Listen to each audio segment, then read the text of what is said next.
নমস্কার বন্ধুরা, মন্টির রান্নাঘর চ্যানেলে তোমাদের ওয়েলকাম জানাচ্ছি। আজকে মন্টির রান্নাঘরে তৈরি হবে মোগলাই। তবে এই মোগলাইটা কিন্তু হবে আজকে একদম মায়ের রেসিপিতে, একদম বাজার বা দোকানের মতো না। ঘরোয়া কিভাবে আমার মা সিম্পলভাবে মোগলাই বানায় সেটি আজকে তোমাদের সাথে শেয়ার করব। তার জন্য এখানে নিয়ে নেওয়া হয়েছে 2 কাপ মতো ময়দা। তোমরা যে যতটা কোয়ান্টিটির বানাবে সেই হিসাবে কিন্তু ময়দাটা নেবে। এইবারে এর মধ্যে দিয়ে দেব স্বাদ অনুযায়ী নুন। এখানে আমি হাফ টিস্পুন মতো কিন্তু নুন দিয়েছি। এবার এর মধ্যে দিয়ে দেব কিছুটা পরিমাণ মতো সাদা তেল। আমি এখানে 2 টেবিল স্পুন মতো কিন্তু সাদা তেল দিয়েছি। এবারে খুব ভালোভাবে এই ময়দাটিকে ময়ান দিতে হবে। খুব ভালোভাবে ময়ান দিতে হবে, না হলে কিন্তু মোগলাইটা খাস্তা হবে না আর খেতেও স্বাদ হবে না। খুব ভালোভাবে ময়ান দিয়ে নেব যতক্ষণ না মুঠ মুঠ হয়ে আসছে। দেখো ময়দাটি এরকম হাত দিয়ে চিপলেই মুঠ হয়ে যাচ্ছে আর কিন্তু ভেঙেও যাচ্ছে না, তার মানে ময়দাটি খুব ভালোভাবে ময়ান দেওয়া হয়ে গেছে। এবারে অল্প অল্প করে জল দিয়ে কিন্তু এই ময়দাটিকে মেখে নিতে হবে। আর একটা কথা মাথায় রাখতে হবে, এই ময়দাটি কিন্তু নরম করে মাখলে চলবে না। এই ময়দাটিকে মাখতে হবে একটু শক্ত করে, তবেই কিন্তু মোগলাইটা খেতে স্বাদ হবে। দেখো ময়দাটা কিন্তু মেখে নেওয়া হয়ে গেছে। এইবারে এর মধ্যে আমি সামান্য কিছুটা সাদা তেল উপরে ভালোভাবে মাখিয়ে নেব এবং আধ ঘন্টা মতো এটিকে ঢেকে রেখে দেব। এবারে দেখো এদিকে আমি মোগলাইয়ের জন্য কিছু স্যালাড কেটে নিয়েছি। এখানে আমার লাগবে পেঁয়াজ কুচি, শসা কুচি, আদা কুচি আর লঙ্কা কুচি। এখানে আমি 3টে মতো বড় সাইজের পেঁয়াজ, একটা শসা, হাফ ইঞ্চের মতো আদা আর 10 থেকে 12টা কাঁচা লঙ্কা কুচিয়ে নিয়েছি। তোমরা যেমন খাবে পরিমাণে সেভাবে কুচিয়ে নেবে। এবারে দেখো ময়দার ডো থেকে কিছুটা গুলি নিয়ে সেই ময়দাটিকে কিন্তু ভালোভাবে বেলে নিতে হবে।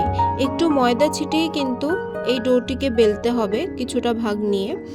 আর এই বেলাটি কিন্তু একদম পাতলাভাবে বেলতে হবে। এটি কিন্তু যদি মোটা করে বেলা হয় তাহলে কিন্তু ময়দাটি খাস্তা হবে না আর ময়দাটি খেতেও অতটা স্বাদ হবে না। যতটা পাতলা করা যায় ততই কিন্তু এই মোগলাইটি খেতে স্বাদ হবে।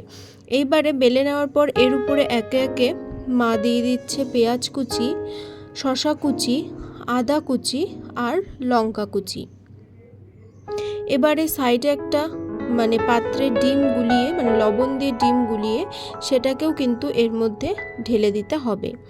এবারে যেভাবে মোগলাইয়ের ভাজ করে সেভাবে এটিকে ভাজ করে নিতে হবে। দুদিক দিয়ে প্রথমে ভাজ করে তারপরে দু পাশে কিন্তু ভাজ দিতে হবে। আর ভাজ করার সময় এই মাঝের অংশগুলোকে হাত দিয়ে একটু চেপে দিতে হবে, তাহলে ভাজার সময় কিন্তু এটি খুলে যাবে না। এদিকে দেখো কড়াইয়ে কিছুটা সাদা তেল গরম করে নেওয়া হয়ে গেছে। এবারে এর মধ্যে ওই মোগলাইটিকে আস্তে করে ছেড়ে দিতে হবে। আর এটি কিন্তু একদম ছাকা তেলে ভাজতে হবে, না হলে কিন্তু এই মোগলাইটি ফুলে উঠবে না। তো এটি ভাজার সময় কিন্তু গ্যাসের ফ্লেমটিকে প্রথমে হাই রাখতে হবে, তারপর এটি যখন ফুলে যাবে তখন গ্যাসের ফ্লেমটিকে মিডিয়ামে করে দিতে হবে। আর ওপর দিয়ে দেখো এভাবে কিন্তু একটু করে তেল ছিটিয়ে দিতে হবে যাতে মোগলাইটি ভালোভাবে ফুলে ওঠে। দেখো মোগলাইটি কিন্তু ফুলে উঠেছে আর লালও হয়ে গেছে। আর মোগলাইটি কিন্তু এপট ওপাট করে আমি খুব ভালোভাবে ভেজে নিয়েছি। তৈরি হয়ে গেল মোগলাই একদম ঘরোয়া স্টাইলে। আর এটি কিন্তু খেতে খুব ভালো লাগে। এটি কিন্তু কোনো স্ট্রিট স্টাইল মোগলাই না, আর বাড়িতে যেহেতু তৈরি তাই এটি কিন্তু হেলদিও। তোমরা চাইলে বাড়িতে এই রেসিপিটি একবার ট্রাই করে দেখতে পারো। ট্রাস্ট মি, এটি কিন্তু খেতে খুবই সুস্বাদু হয়। আমার এই রেসিপিটি যদি তোমাদের ভালো লাগে তাহলে অবশ্যই ভিডিওটি লাইক করবে, শেয়ার করবে এবং চ্যানেলটিকে সাবস্ক্রাইব করে পাশে থাকবে। আরও নতুন নতুন ভিডিও পাওয়ার জন্য অবশ্যই বেল আইকনটিকে প্রেস করে রাখবে। আজ তবে চলি, দেখা হবে অন্য কোনো নতুন রেসিপি নিয়ে। Thank you.